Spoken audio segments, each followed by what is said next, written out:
aqui nessa parte de acumulador, até expliquei o que é um acumulador, e hoje a gente vai continuar aqui no capítulo 2 da apostila, unidade de controle. Eu já falei bastante sobre ela, né? Aqui a gente só está formalizando. Sua principal finalidade é a de fornecer os sinais de controle que gerenciam o fluxo interno de dados no processador.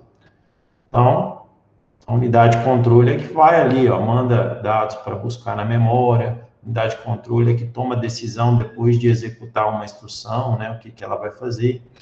E é essa unidade que coordena o instante preciso em que ocorrem as transferências entre um componente do processador e outro na execução de uma instrução.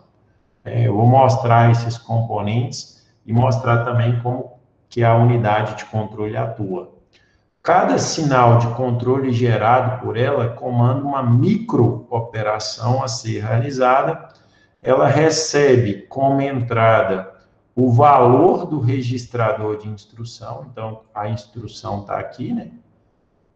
E decodifica-o. Então a unidade de controle sabe qual que é a instrução que vai ser executada, juntamente com os sinais da unidade lógica e aritmética, por exemplo, esse sinal RST aqui, né, que é uma das saídas da unidade lógica e aritmética. Para cada código de instrução, ela gera uma sequência de sinais diferentes. É claro que cada instrução ela tem um resultado diferente. Por exemplo, uma instrução de adição, né, ela vai ter como um resultado diferente. Uma instrução de multiplicação vai ter um resultado diferente. Uma instrução de jump vai ter um resultado diferente. E assim por diante, né? Ativando os recursos correspondentes para que cada uma das tarefas necessárias para a busca e execução da instrução seja completada. Dentre essas tarefas, né, nós podemos incluir aí a carga de valores em um registrador, seleção de um dado para entrada em um componente, ativação da memória, seleção de uma operação da ULA, por exemplo, se é uma operação de adição, subtração, multiplicação, habilitação de um circuito lógico, etc. Banco de registradores, né? Aqui os registradores aqui, ó, disponíveis aqui no ambiente, ó. Nessa máquina aqui, é uma máquina que a gente usa, uma máquina hipotética, né? Para a gente poder entender. Eu tenho aqui, ó, 1, 2, 3, 4 registradores identificados como A, B, C e D. IP, que é um outro registrador. SP, que é o endereço da pilha. O IP é o endereço de instrução. Esse P é pointer. Já expliquei isso. E o P de cá também é pointer. Então, é um apontador para instrução. Instruction pointer. E aqui é um apontador para pilha. O S é de stack. E esse Z e F, Z, C e F são esses flags que podem alterar o valor para falso ou verdadeiro. Também é um registrador, só que ao invés de eu armazenar números inteiros, eu armazeno verdadeiro ou falso nesses registradores Z, C e F aqui, né? Vou dar um exemplo aqui desses registradores, né? Ó, uma codificação bem simplesinha aqui, ó. Eu faço aqui, ó, A recebe 2, por exemplo. Beleza. Aí tem um comando que chama CMP, que é de compare, de comparação. Eu comparo A com 10 e interrompo o meu programa. Então, eu vou comparar A com 10 para ver se eles são iguais, né? Então, eu vou executar aqui meu programa. Aqui, ó, eu não sei, aqui está errado, vocês, ó. Tá faltando uma vírgula aí, né? Então, vamos ver se é isso aqui que está faltando. Ó, beleza, estava faltando uma vírgula aqui, tinha que colocar ela. Então, o registrador A está valendo 2. Por quê, César? Porque eu coloquei 2, ó. Eu dei a instrução para ele. Então, esse processador está armazenando 2 lá dentro. E aqui eu faço uma comparação do A, que vale 2, com o número 10. Aí, ó, o C aqui é para onde ele vai jogar o resultado, né? Vamos fazer o resultado, ó. Ele comparou o A com o 10 e esse C aqui foi ativado, né? Para true aqui, ó. Então, ele fez essa comparação do valor de A com o valor desse, né? Então, ele faz essa comparação aqui. Então, se eu colocar aqui, eu posso utilizar esses, deixa eu dar um reset aqui, né? Esses valores mostrando aqui, ó, que o registrador C, ele foi alterado, né? Então, eu tenho aqui, voltando para a nossa apostila aqui, ó, vários tipos de registradores, era isso que eu queria dizer. Um é o apontador de instruções, né? Que é esse registrador que eu acabei de mostrar aqui para vocês, ó. O IP aqui, né, ele está em inglês, mas significa isso, apontador de instruções. Se eu traduzir para inglês, é instruction pointer, né? Permitir aqui alguns alunos. Beleza. Então, tá aí o resultado, né? Beleza. Ó, sua função é manter atualizado o endereço de memória da próxima instrução que deve ser executada. Aí ele faz isso aqui, ó, né? Então, eu colocar aqui a instrução move B3, por exemplo, move C4, por exemplo. Então, essa é a minha instrução. E aqui o route para finalizar. Então, estou programando. Não faz nada esse meu programa, mas ele está movendo 3. Então, eu tenho 3 instruções aqui. Aí eu dou um reset aqui, dou um assembly. Olha lá, o IP, ele está 0. Depois ele vai para onde, ó? Para esse cara aqui, ó. E esse cara aqui, ó, 0, 1, 2, 3. Depois ele vai para 3, ó. Então, o IP é igual ele está falando, é um apontador de instrução. Sua função é manter atualizado o endereço de memória da próxima instrução que deve ser executada. O registrador de instruções já é um registrador que não está sendo apresentado aqui, ó. Ele não está aqui nessa lógica, ele está internamente, ele não é apresentado ali. E aí, o que ele faz? Armazena o código da instrução que está sendo executada. Qual que é a instrução que está sendo executada? Uai, que vai ser executada agora é o move C4. Aqui, ele aqui, ó. O 6 é o move. O 2 indica o registrador C. E o 4 é o valor que eu vou jogar dentro de C. Então, na hora que eu executo essa instrução, ó, o C passa a valer 4, que é a instrução executada. Então, internamente no computador, né, ele tem lá um registrador de instrução que armazena o 6. E o 6 é a instrução move.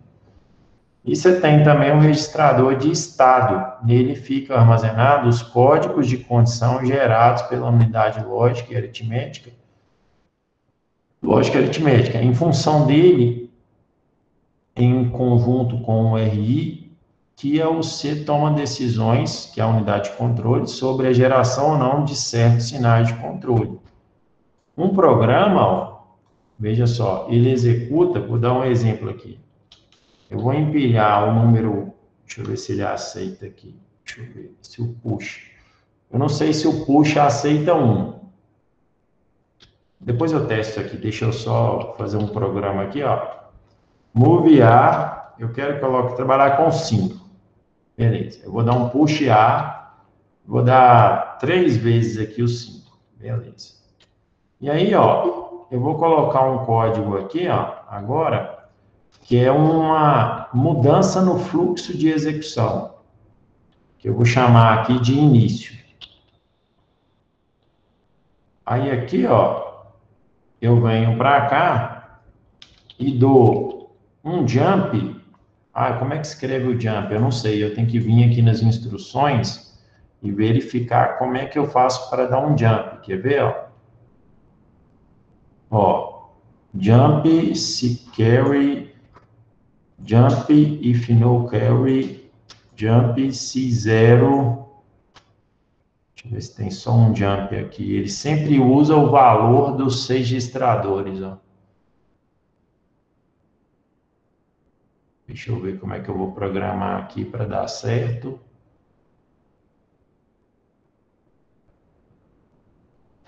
Jump in.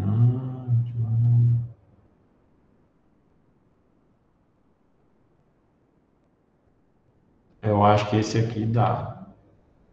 Acho que esse aqui ele vai levar para lá, quer ver? Deixa eu testar. Início. Isso. Aí, ó, vamos ver se vai dar certo aqui. Beleza, beleza, beleza. Olha lá, ó. Esse JNC, ele voltou para o início. Então, nem sempre eu vou executar o próximo. Teoricamente, era para eu fazer o que aqui, ó? Vim para o route. Mas com esse comando aqui sendo executado, ó, eu volto lá para o início. Então, a unidade de controle, ela tem essa função de, às vezes, voltar lá na instrução anterior. Ela é quem define isso de acordo com o resultado da instrução. A instrução manda o processador voltar para o início. Ó. Então, isso que é jump? É esse salto. Jump é pular. Então, pula para o início. É isso que eu estou fazendo aqui. Estou pulando para o início. Né? Então, esse pulo, quem faz é a unidade de controle, só mostrando. E ela faz isso por meio desse registrador de estado aqui, né? Que ele permite você tomar decisões, a unidade de controle tomar decisões sobre a geração ou não de certos sinais. Aí aqui tem alguns elementos do processador, demais elementos do processador, que aí tem um clock, tem um cara que é o decodificador de instruções. O que é o decodificador? Ele pega a instrução e decodifica ela, pega todos os parâmetros dela e ele sabe o que tem que fazer. Por exemplo, move A5. O que é isso? O processador tem que fazer assim, move. O que é move? Né? Ele tem que ter internamente, pegar essa instrução e decodificar ela, para ele saber o que ele tem que fazer. O que ele tem que fazer nessa situação? Então, tem que ter um CI lá dentro, que quando ele receber move A5, ele tem que pegar o valor 5 e jogar dentro do registrador A. Né? Então, essa decodificação, ela é importante no processo. Né? Então, ó, decodificador de instruções é um dispositivo utilizado para identificar as operações a serem realizadas com base na instrução a ser executada. Então, você tem que decodificar ela primeiro. Você tem que decodificar o move, você tem que decodificar o push, você tem que decodificar o JNC e o route. Você tem que fazer essa decodificação. E aí você tem esses barramentos, que eu vou explicar aqui na imagem, né? Então, ó, o clock regula a unidade de controle. A unidade de controle, ela tem aqui o RI, que é a instrução para ser executada. Ela tem um endereço de memória e ela tem um endereço de dados, né? Aqui eu vou pegar as instruções da memória e eu vou pegar os dados por meio desses dois registradores que a gente estudou na aula passada.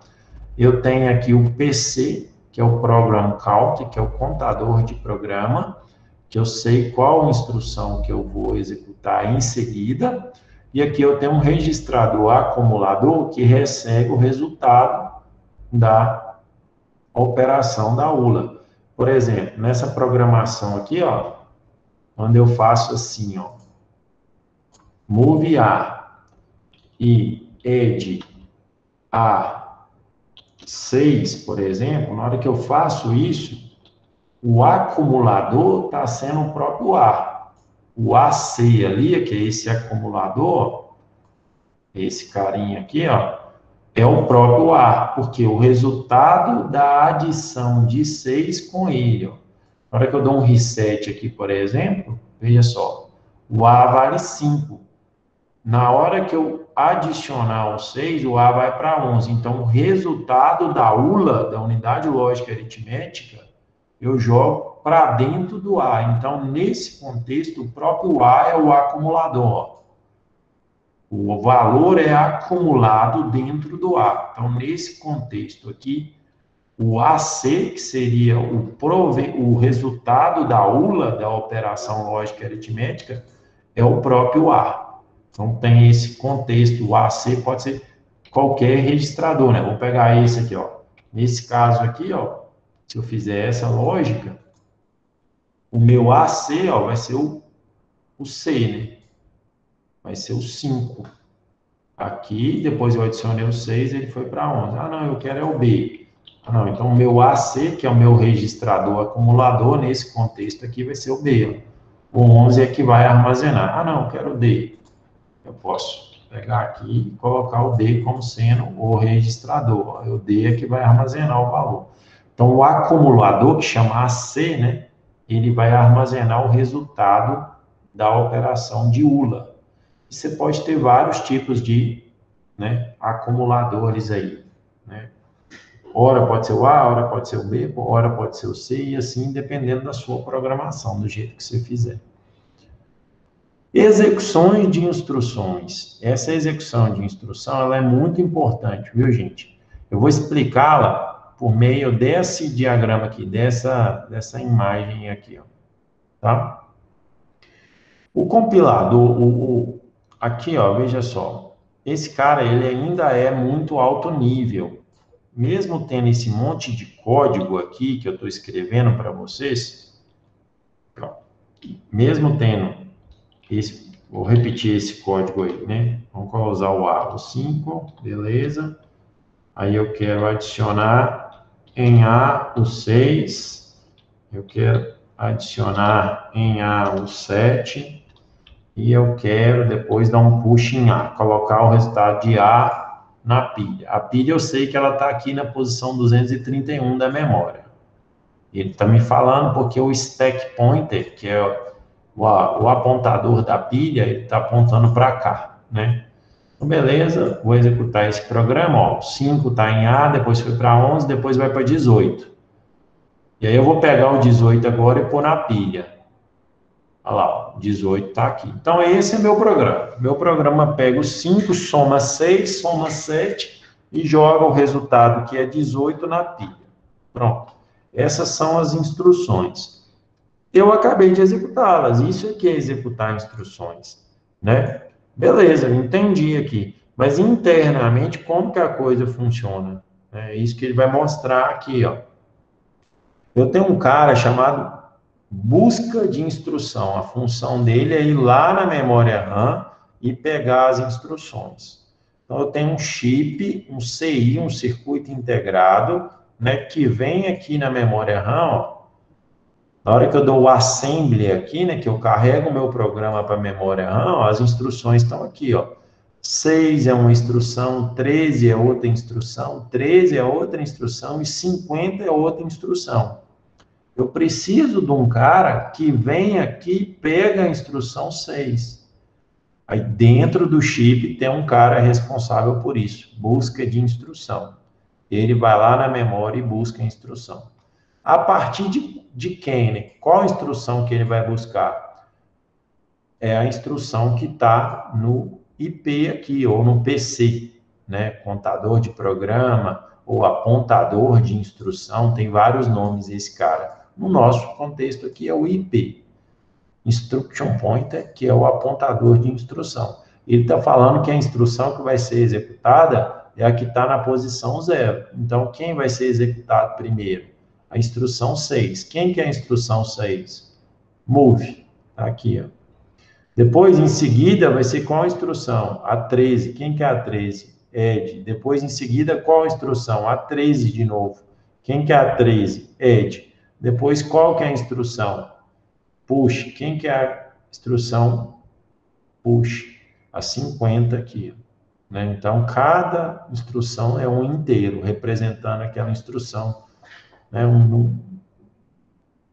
Na forma decimal aqui.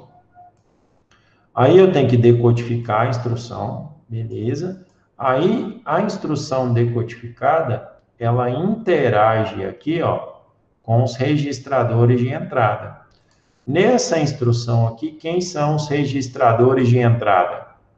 O A, porque o outro é o próprio decimal, né? Não, só tem um registrador de entrada.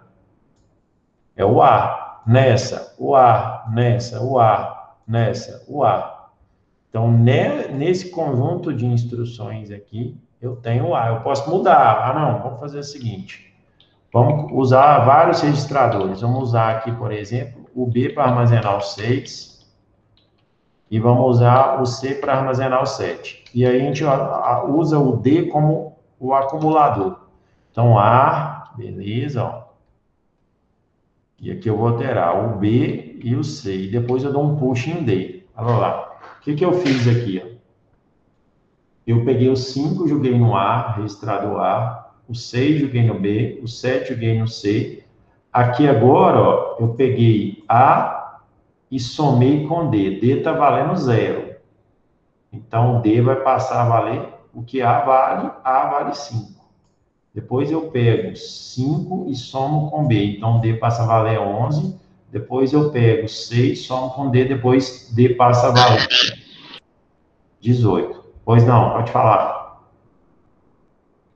E depois eu empilho o D. Né? Então, eu fiz o mesmo programa, só que usando mais recursos do processador. Né? Ó, então, vamos lá. Ó. Beleza. Beleza. Olha lá. Ó. Beleza. Então, A, B, C está com 5, 6 e 7. O D está valendo 0. Ó, foi para 5, D, agora vai para 11, agora vai para 18. Beleza.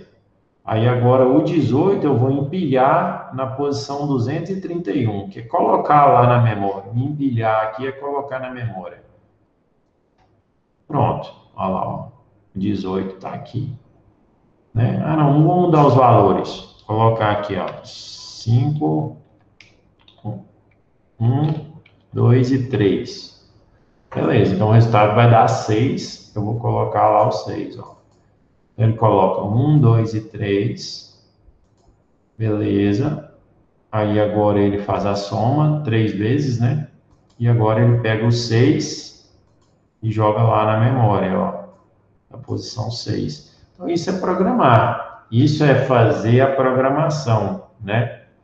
Aí, mas por que eu fiz isso? Porque eu queria essa instrução aqui, ó. Aí ela vai explicar a minha imagem. Aqui, ó.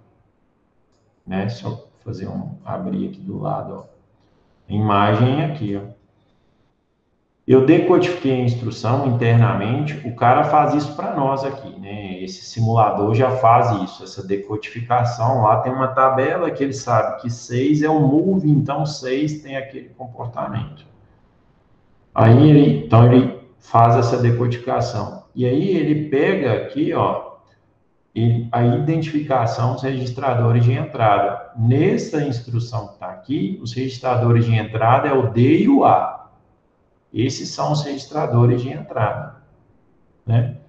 E aí o que ele faz, ó? Vem aqui nos registradores e pega os valores. Qual que é o valor de D e qual que é o valor de A? Então, ele faz a leitura do registrador. Beleza. Aí ele vem, ó, e executa a instrução.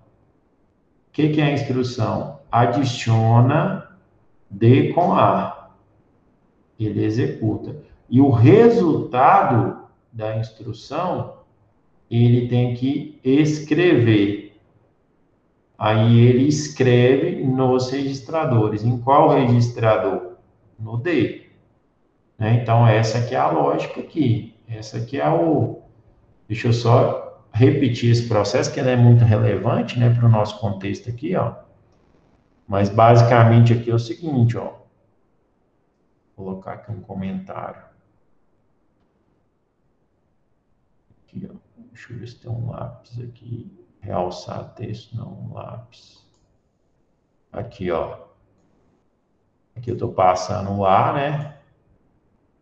E o Dzinho para cá, ó. Esses são os caras. Aqui vem os valores, né? O D vale 0, está subindo, né? E o A está valendo 1. né? Aí, ó, então nessa seta aqui está indo a leitura. Aí aqui vem a execução. A execução é o quê? 0 mais 1, né? Essa aqui é a ideia aqui, né? O resultado dessa execução, 1. Beleza. Aí você pega o 1 e joga para dentro de onde, né? O resultado para dentro do registrador, que é o D. Então, o D que está aqui, ó, ele vai valer 1 no final do processo, né? Então, essa que é a lógica que é introduzida nesse código. Então, o processador faz isso, gente. Isso aqui é a disciplina de vocês. Vocês estão aqui para aprender isso aí, ó. Arquitetura e organização de computadores é isso. Essa aula de hoje aqui é que, ó, com esse código aqui que está à esquerda, é mostrar o que o processador faz. Essa que é a essência, né? Inicialmente aqui, ó, só colocando o A valia 1,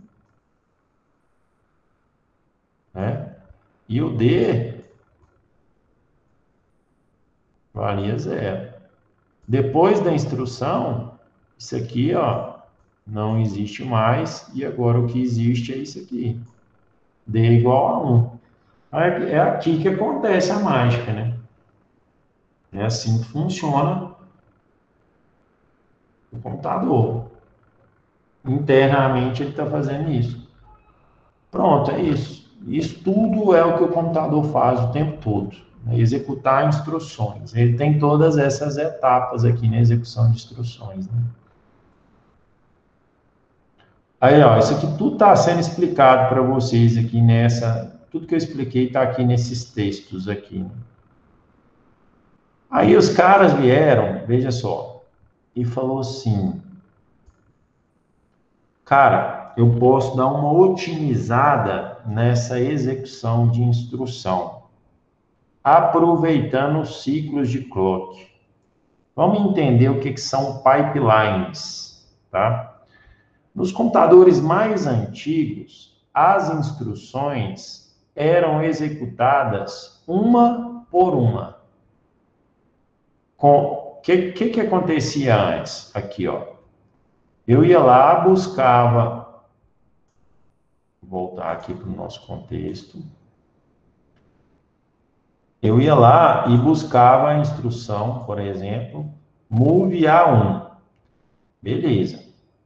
E aí, enquanto eu estava executando essa instrução, por exemplo, eu estava aqui, ó, no buscar a instrução, nada era feito na decodificação, nada era feito na leitura de registrador, nada era feito na execução, nada era feito na escrita. Por quê? Porque eu estava buscando a instrução. Aí os caras foram falar, cara, será que na hora que eu buscar a instrução, será que eu não posso fazer outra coisa? Não, não, buscar a instrução é a primeira. Beleza. Aí, no próximo ciclo, eu vou estar aqui, ó, em decodificar a instrução. Será que nessa decodificação de instrução, será que eu não posso vir aqui e buscar outra instrução, não? E fazer as duas juntas? Os caras descobriram isso, de que você poderia, numa instrução, você decodificar, num ciclo, você poderia decodificar e buscar na memória ao mesmo tempo. Ah, César, mas será então que na hora que eu, vou dar um exemplo aqui, ó, eu estiver lendo o registrador, será que esse amarelo, que é a segunda instrução, será que ele não pode estar aqui, não? E eu pegar uma terceira instrução que colocar ela aqui para buscar a instrução? Os caras descobriram isso, sabe?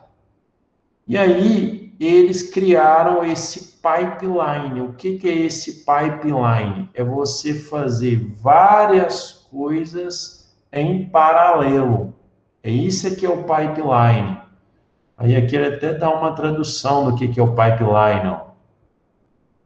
Só chegar um pouquinho para cá, vou explicar bem. Ó. que é o pipeline, né? Aqui nesse contexto nosso. Pipeline aqui, ó. É um tubo e uma sequência, né? Aí, ó, só para vocês entenderem aqui, ó. Antes era assim, aqui essa imagem também explica bem. Você tinha 5 estágios, que era buscar a instrução, estágio 2, decodificar a instrução, estágio 3, buscar operandos em registradores, estágio 4, executar instruções, estágio 5, armazenar o resultado em registradores, igual eu expliquei. Aí antes era assim, ó. Então, no tempo 1, eu estava aqui. No tempo 2, eu estava aqui. No tempo 3, eu estava aqui. No tempo 4, eu estava aqui. No tempo 5, eu estava aqui. Aí os caras falaram, pô, olha para você ver, eu gastei 5 clocks para executar uma instrução. Aí depois, eu pego o processo 2 e sigo a mesma lógica. Os caras falaram, não, faz o seguinte, ó. Quando você estiver buscando a instrução, beleza, tranquilo.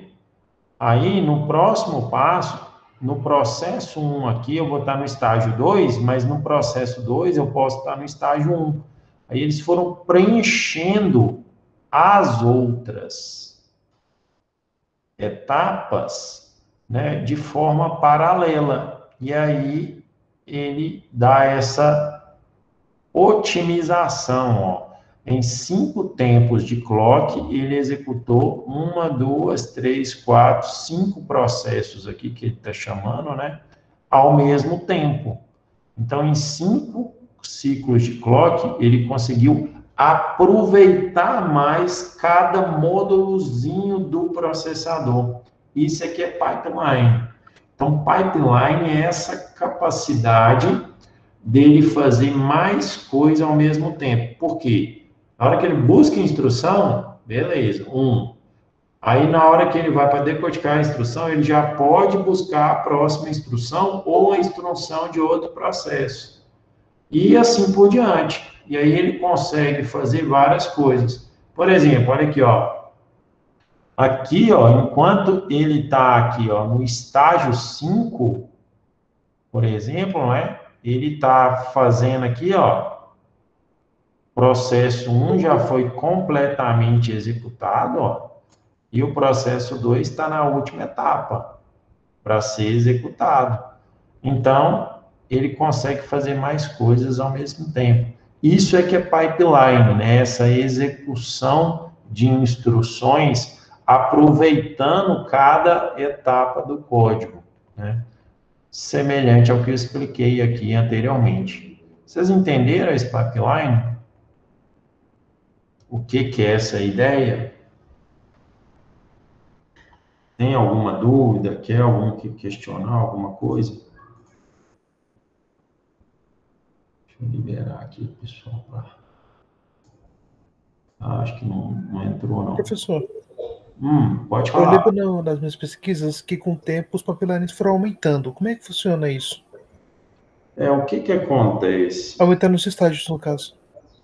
O que acontece? Eles foram entendendo que, às vezes, você pode ter mais do que 5 estágios, sabe? Os processadores mais modernos, eles vão evoluindo, e aí você tem mais de 5 estágios. E aí você consegue, com isso, adicionar mais processos ao mesmo tempo que vão sendo executados. Então, se você tem 8 estágios, você pode chegar, por exemplo, a 8 instruções sendo executadas ao mesmo tempo, entendeu? É isso. É nesse sentido aí de você poder quebrar em mais estágios e aí executar mais instruções paralelamente. Essa aqui é a ideia, né? Nesse contexto aqui, se esse processador tiver pipeline, ele vai fazer isso.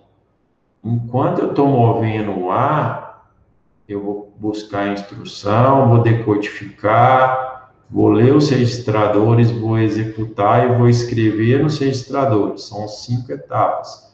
Se eu colocar mais etapas, eu vou conseguir colocar mais instruções para serem executadas. Mas, por outro lado, o prejuízo disso é que, para executar uma instrução, se você aumenta o pipeline, você tem um ciclo de clock a mais, né? Por quê? Porque cada instrução, cada ciclo, você passa por um estágio. Então, nesse sentido aí, vamos supor que você tenha vários estágios, 8, por exemplo, né? Coloquei aqui 8. Vamos supor que você tenha 8 estágios de pipeline. Aí, se você tem 8 estágios de pipeline, você, para executar uma instrução, você precisa de 8 ciclos de clock, né? Aí tem que ver até que ponto você aumentar esses estágios é interessante. Os caras foram para o outro lado, né? Os caras aumentaram o número de cores. Então, cada core tem 5 pipelines, 5 estágios, mas agora eu vou pegar o meu processador e vou colocar mais cores, né? Então, se você pegar aqui, ó, família Intel, 11ª geração, né? Eu ia perguntar isso agora. Sobre isso aqui, né? Você tinha uma ligação os cores com essa pipeline. Aí cada core é independente, né? Cada core tem o seu pipeline. Então, cada core executa ali 5 instruções, né? Aqui, por exemplo, né? Você pegar esse processador... Vamos ver aqui se tem algum aqui, mas aqui deve estar escrito aqui, ó. Aqui. Você tem 8 núcleos, né? 8 núcleos, ou seja, 8 cores, 8 pipelines executando, né? Essa tecnologia é uma tecnologia interessante. Melhor você fazer, ao invés de você expandir o número de estágios, você maximizar o número de cores, né? A gente sabe que esses cores são caros, né? Esse processo aí de adicionar cores, essa tecnologia multicore, né? Ela encareceu muitos processadores, né? Mas é essa é a ideia aqui por trás do pipeline. Aí aqui, ó, ele adiciona na apostila medidas de desempenho. Existem diversas formas de medir o desempenho de sistemas computacionais. Dentre elas, o MIPS, que é milhões de instruções por segundo. Essa é uma conta bem interessante de se fazer, né? Vou te dar um exemplo aqui, ó. Deixa eu até abrir aqui um documento novo aqui, deixa eu dar um zoom. Aqui, ó. Vamos pegar um processador aqui, ó, para ficar bem simples, de 4 GHz. Né? O que é 4 GHz? Giga eu sei que é bilhões. Então, esse processador, ele tem 4 bilhões, é o clock dele, de ciclos. Né? Beleza.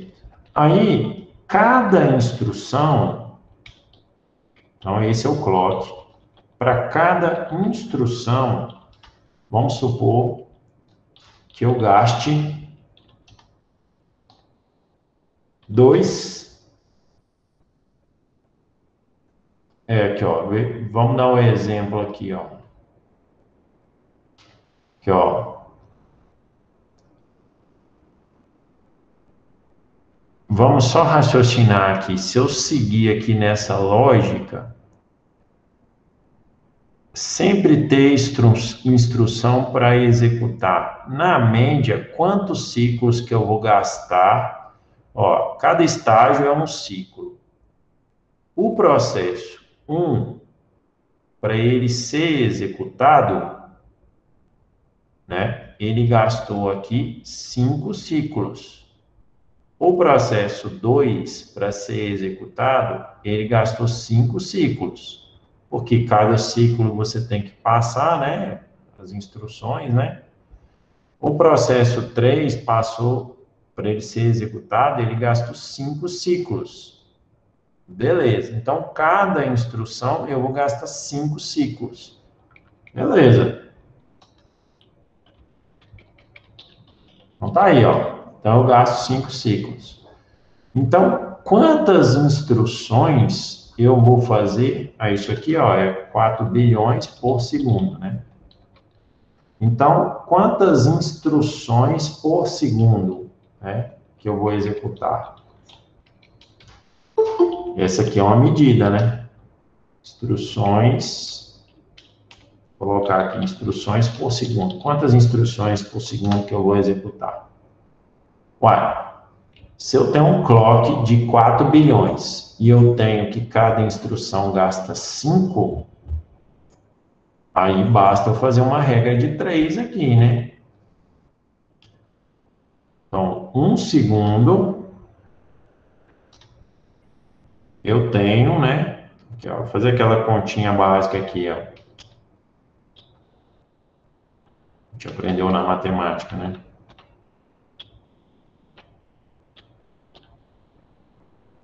E aqui, então,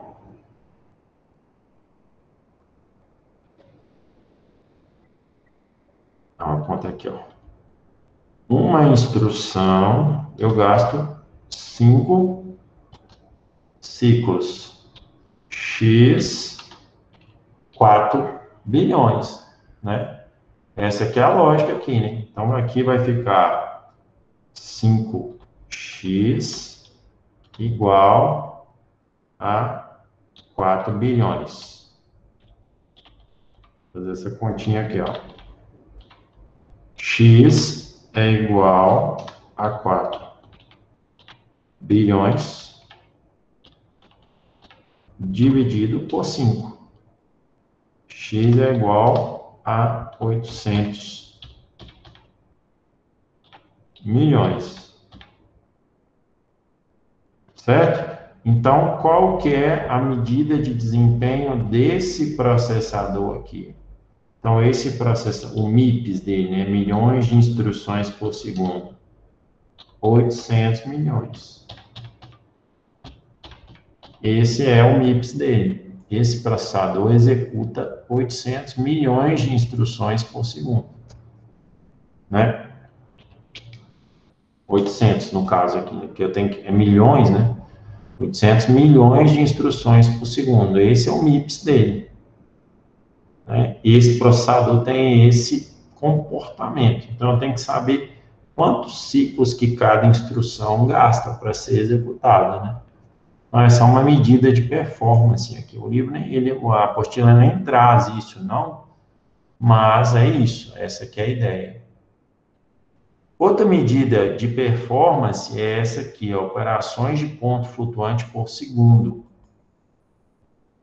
Ele está medindo basicamente o desempenho só da ULA, da unidade lógica aritmética, porque ele analisa as instruções de ponto flutuante que são consideradas instruções complexas. Esse processador aqui que a gente está brincando com ele, né?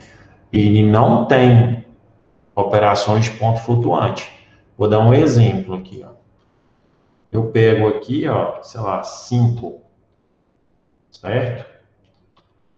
E eu pego aqui e faço uma divisão,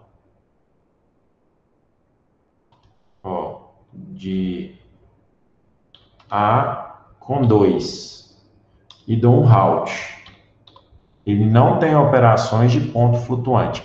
Operações de ponto flutuante são operações com números reais, ou seja, números que você tem ali, fração dele, né? Por exemplo, 1.5, 3.14 e etc. Isso são números reais e as operações de ponto flutuante, depois quando vocês verem lá em programação, vocês vão criar um tipo lá, uma variável float, que é um número real, né? É mais difícil executar essa operação. Então, esse cara aqui, ó, esse compilador, opa, deixa eu ver aqui, ó, eu tô com dúvida aqui, eu não sei como é que funciona, né? Aqui, ó, eu acho, é só assim, ó, deixa eu ver se é só assim. Isso. Então, eu vou pegar o 5 e dividir por 2. Se eu fizer na calculadora aqui, vai dar um número, vai ser uma operação de ponto flutuante, ó, 5 dividido por 2, porque ele vai dar 2,5. Na hora que eu realizar a divisão aqui, ó, tá vendo? Ó, o A, ele só pegou a parte inteira, e o certo era ele ter pegado 2,5. Então, esse computador aqui, ó, esse processador que a gente está utilizando, ele não faz operações de ponto flutuante, porque são complexas de fazer. A ULA de computadores que fazem operações de ponto flutuante, que são, todos fazem, na verdade, né? Só esse aqui, que é para fins acadêmicos, não faz. A ULA, ela, desse aqui, não faz operações de ponto flutuante. César, mas por que você está falando isso? Porque essas operações de ponto flutuante, elas são uma medida de performance, de desempenho do computador, né? Quanto mais operações de ponto flutuante que faz, maior. César, mas em que contexto que isso é utilizado, né? Flops são utilizados para processadores gráficos. Por quê? Processadores gráficos precisam o tempo todo calcular, já comentei isso com vocês aqui, construir imagens. E para você construir imagens, você precisa o tempo todo fazer cálculos. Aonde você vai colorir o pixel tal. Então, isso são cálculos que você faz para você poder preencher lá os pixels da forma correta, construindo aquela imagem. Essa construção a gente chama de renderização. Processadores gráficos fazem parte de placas gráficas. Por exemplo, quem gosta de jogar aí, tem um PC gamer, por exemplo, certamente o seu PC vai ter uma placa gráfica que vai ter uma medida de quantidade de operações de ponto flutuante por segundo. Hoje, as placas gráficas, elas estão na casa de 10 teraflops. O que é isso? 10 trilhões de operações de ponto flutuante por segundo. Por quê? Porque a placa gráfica, ela tem um core muito simplesinho, que esse core só tem a ULA. A ULA ela é muito simples. E esse core, elas conseguem ter até 2.000 cores, né? Se você pega uma placa gráfica aqui, por exemplo, ó, deixa eu ver se eu tenho um aqui como modelo aqui.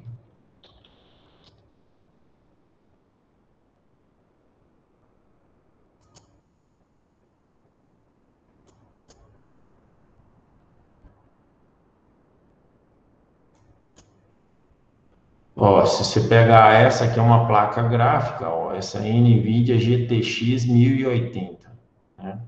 Ela tem 2.560 cores, né? Enquanto que um processador Intel, por exemplo, que não é gráfico, né? Ele até tem internamente um chip gráfico, mas ele não tem essas dimensões aqui, né, esses valores. Então, ele tem 2.560 cores. Esses cores só tem a ULA lá dentro dele, sabe? Só a unidade lógica aritmética. Bem simplesinho esses cores, por isso que eles conseguem colocar essa quantidade de cores aqui, né? 2.500 cores, né?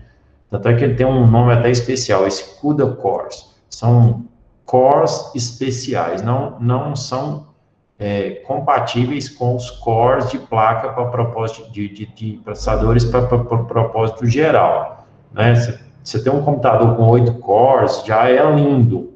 8, né? No máximo aí 16 cores já é muito caro. Um processador desse já custa R$2.000. Só o processador, não é o computador, não.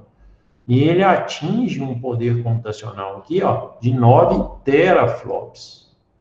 Então, essa placa NVIDIA GTX 1080, ela tem um processador gráfico, né? E esse processador gráfico tem 2.560 CUDA cores, e esses 2.560 CUDA cores atinge um poder computacional de 9 teraflops.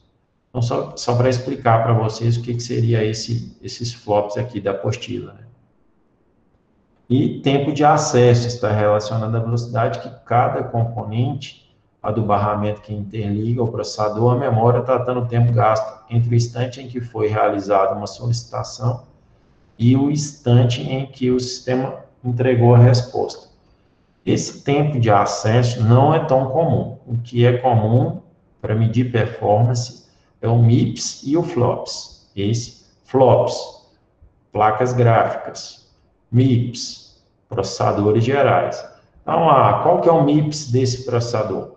Qual que é o FLOPS dessa placa gráfica? Então, é assim que o pessoal faz para entender e raciocinar do poder computacional. Repetindo, essa placa gráfica NVIDIA GTX 1080, ela tem um poder computacional de 9 teraflops. Essa outra aqui, que é uma versão dela inferior, né, dessa placa gráfica, ela era na casa de 4.6 teraflops, né? Mas tinha muito menos CUDA cores, o clock dela é na casa de 1126 MHz, né? Esse boost clock aqui, que é o clock de tipo de overclock, né, que a gente fala, que é você usar bastante a placa, ele atingia aqui 1733 MHz, aqui já atinge 1216 MHz.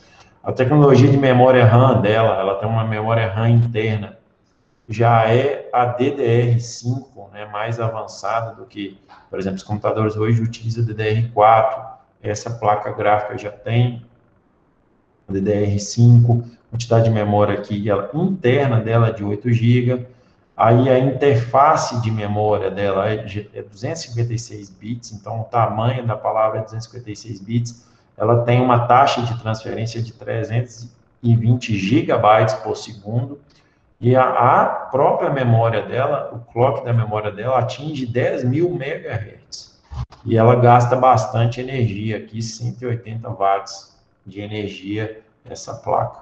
Né? Então, são especificações internas de uma placa de vídeo potente. Né? Essa que é a ideia aqui. Aí, programação de processador, né? A única linguagem que o processador trabalha é a de máquina, baseada em linguagem binária, que é utilizada para codificação do conjunto de instruções de um computador. Para facilitar a tarefa de programação e depuração, são utilizados mnemônicos, que são associados aos códigos das instruções, nomes aos operandos e rótulos as posições ocupadas pelo programa, a chamada linguagem simbólica. Aqui, ela aqui, ó. Essa aqui, ó. Essa é a linguagem simbólica, né? Isso aqui, são símbolos, que, na verdade, são esses mnemônicos aqui. Isso aqui são chamados de mnemônicos, que representa, aí eu converto isso aqui para inteiros, depois para bits, né? E aí eu tenho o que cada um faz. Então, na hora de eu programar, eu preciso de ter esses mnemônicos aqui, porque imagine eu escrevendo um programa assim, né? Sei lá, 001, 000, 001, né? Imagine eu fazendo isso aqui, né? Ninguém entender nada, né? Agora não, peraí, para o ser humano entender, vamos deixar assim. Aí agora cria-se esses mnemônicos. Nesse processo é utilizado o montador, pois o programa escrito em linguagem simbólica precisa ser traduzido em linguagem de máquina. Aqui o montador, na hora que eu clico em Assembly, ele monta para mim, ó. Assembly, a tradução é montar. Se eu digitar aqui no Google, então, ali, o que eu estou fazendo ali, ó? Assembly. É, ó, montar. Isso é montar. Então, aqui eu estou montando. Né, ó, eu cliquei aqui em Assembly, eu montei o meu programa para ele ser executado. Então, esse montador, né, ele é necessário, que seria transformar essas instruções aqui em números, né? Então, eu preciso de um montador. Resumo, questões de revisão, processador hipotético. Aqui, ó. Esse é o nosso processador hipotético. Então, vocês não precisam seguir esse processador hipotético aqui da apostila, tá? Não tem necessidade. Essas instruções que estão aqui, ó, são semelhantes às que a gente utiliza lá, né? Mas nós já temos o nosso conjunto de instruções, que é aqui, ó, Instruction Set, que são as nossas instruções que estão aqui, né? Todas elas estão aqui especificadas. Então, nós vamos agora para frente, até para fazer o trabalho prático, utilizar essas instruções com utilizar esse ambiente para escrever os programas com essas instruções aqui. É isso que nós vamos fazer. Beleza, pessoal? Vou interromper aqui a gravação para não ficar, mas nossa aula de hoje finalizou. Eu estou à disposição para tirar dúvidas de vocês. Podem perguntar.